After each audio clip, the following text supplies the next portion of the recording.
Bonjour à toutes et à tous. Alors dans la continuité de notre chronique dédiée à la lutte contre le terrorisme, j'ai le plaisir d'accueillir ce matin deux auditeurs du MBA spécialisé Management de la sécurité. Alors c'est une formation qui est dispensée par l'école des officiers de la gendarmerie nationale, dont les enseignements se situent au carrefour des intérêts à la fois des secteurs publics et privés. Une formation qui est dispensée en partenariat avec HEC et Paris 2 Assas. Alors pour évoquer cette formation et comprendre un petit peu à quoi elle sert et quels sont les enseignements qu'en retirent aux auditeurs, j'ai le plaisir d'avoir donc à mes côtés Manilanom Pakar. Vous êtes responsable sûreté dans une entreprise de transport et puis également le capitaine Chaparro, officier de gendarmerie. Merci d'être avec moi ce matin donc pour évoquer ce MBA. Quelles sont, peut-être la première question finalement, qu'est-ce qui vous a amené à suivre, à choisir ce MBA à la fois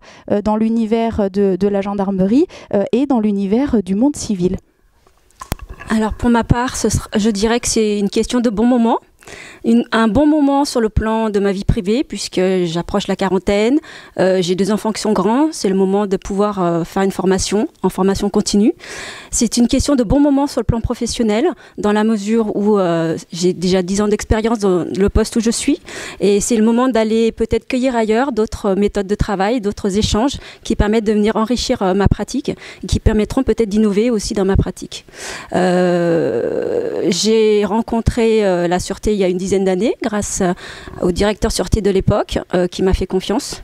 Et 10 ans après, j'ai un autre directeur sûreté qui a à cœur de vouloir faire monter en compétence son équipe, qui a à cœur de vouloir faire sortir son équipe de leur zone de confort et qui, sachant que je souhaitais évoluer dans une formation, m'a proposé le MBA.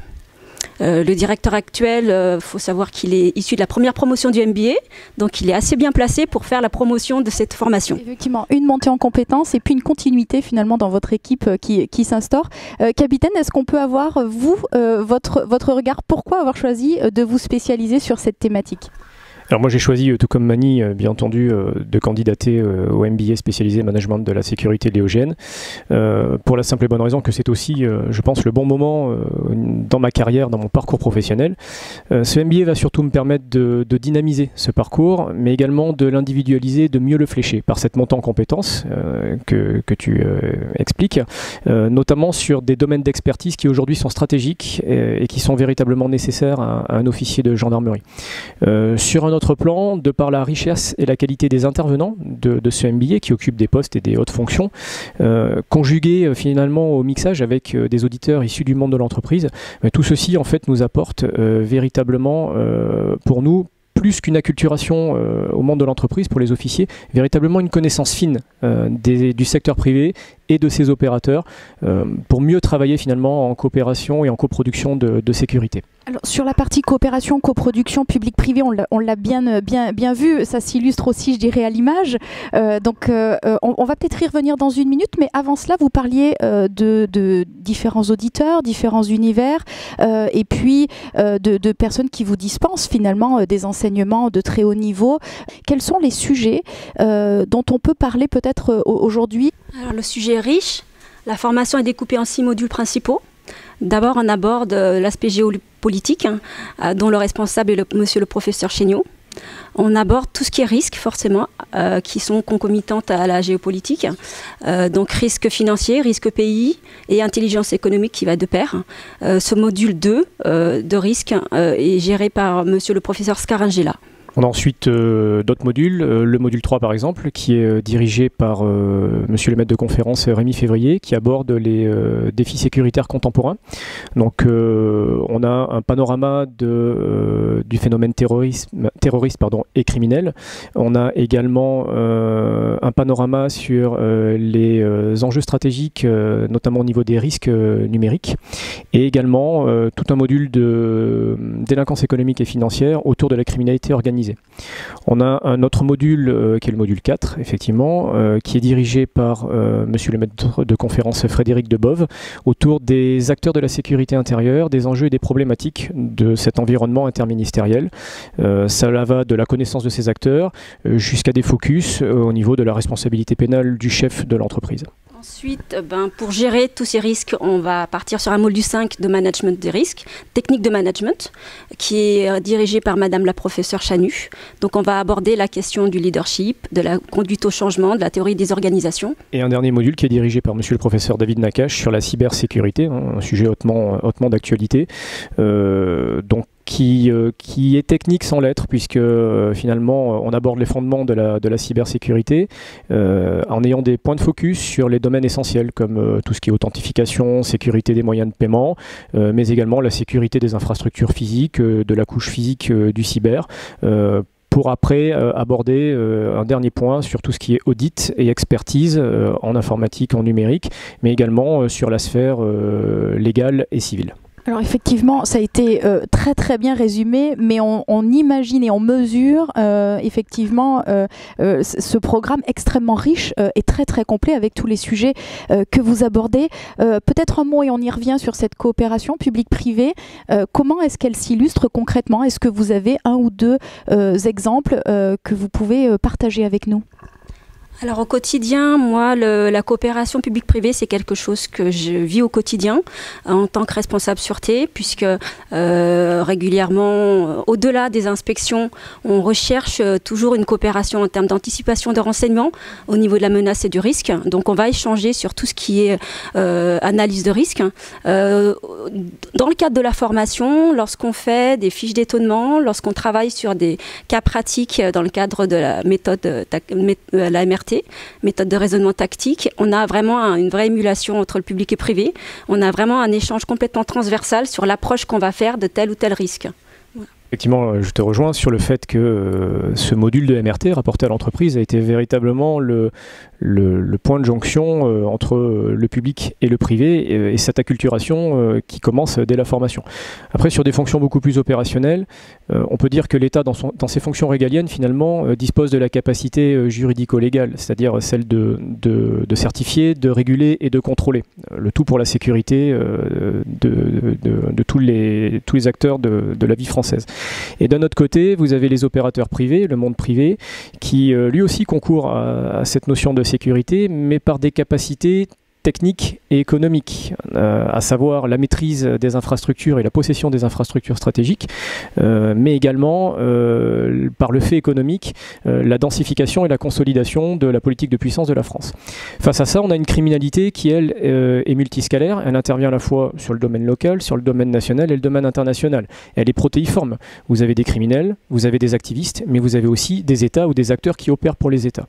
Et enfin, cette criminalité n'a pas de séparation capacitaire. Elle utilise à la fois la sphère juridico-politique pour agir, qu'elle va conjuguer avec des facteurs économiques, avec des facteurs techniques, et le monde du cyberespace l'illustre particulièrement.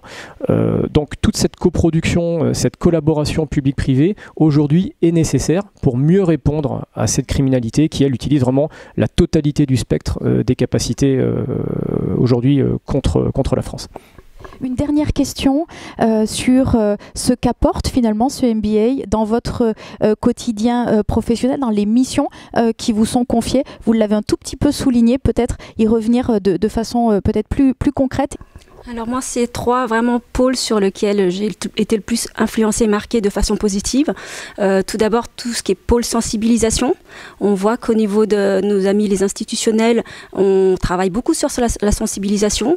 Nous, on fait de même parce qu'on a le cœur du système de sûreté, c'est l'implication de tous. La sûreté est l'affaire de tous, on le répète et on fait du rabâchage pédagogique par la répétition. Ça ne sert à rien de mettre en place une stratégie de sûreté si personne ne se sent impliqué. On ne va pas mettre en place un contrôle d'accès s'il y a quelqu'un qui va bloquer la porte et n'en voit pas la nécessité. C'est toujours un peu le problème. Donc aujourd'hui, la sensibilisation et l'implication de tous, c'est le cœur du système de sûreté. La deuxième chose que j'ai beaucoup retenue à travers cet enseignement, c'est l'aspect rétex. On travaille beaucoup sur le retour d'expérience. C'est quelque chose qui peut-être manque un petit peu dans le privé. On est beaucoup dans j'éteins les feux. Et puis parfois, on n'a pas toujours le temps de faire le rétex. Et c'est comme ça qu'on fait de l'amélioration continue dans le cadre de la qualité. Donc c'est très important de faire des retours d'expérience. Et le troisième pôle, c'est vraiment l'aspect anticipation. Une menace qui est évolutive, qui évolue très rapidement, donc une anticipation à prévoir. Donc une coopération sûreté privée qui est extrêmement, qui doit être poussée à l'extrême pour pouvoir vraiment être le plus efficace possible. Alors moi cet été je quitte mes fonctions à l'école des officiers de la gendarmerie nationale où je suis chef de département et je vais prendre des fonctions de commandant de compagnie, donc je retourne sur un volet beaucoup plus opérationnel. Effectivement si je dois rapporter cette formation là sur ce volet opérationnel, bien c'est enrichissant, ce sont des compétences qui sont vraiment stratégiques dans le sens où je vais pouvoir effectivement ingénierer, concevoir des stratégies locales de sécurité avec mes acteurs issus du monde privé. Ces stratégies pourront être vraiment adaptées puisqu'elles pourront être construites en intelligence collective avec le monde privé de manière à véritablement mieux tenir compte des enjeux, des problématiques mutuelles des uns et des autres puisque forcément, et nous l'avons bien vu, les enjeux du monde privé ne sont pas forcément les mêmes que les enjeux du monde public et il faut absolument face à cette délinquance et cette criminalité arriver à les concilier. Deuxième temps, ça va me permettre également de mettre en place des stratégies qui sont actualisées et véritablement en phase avec le temps. Et ça, c'est tout l'apport du module aussi géopolitique, géostratégique, etc. de manière à mieux répondre à cette délinquance et mieux faire évoluer ces dispositifs. Donc c'est véritablement une réelle chance d'avoir suivi cette formation. Merci beaucoup. On a noté votre motivation pleine et entière pour suivre cette formation.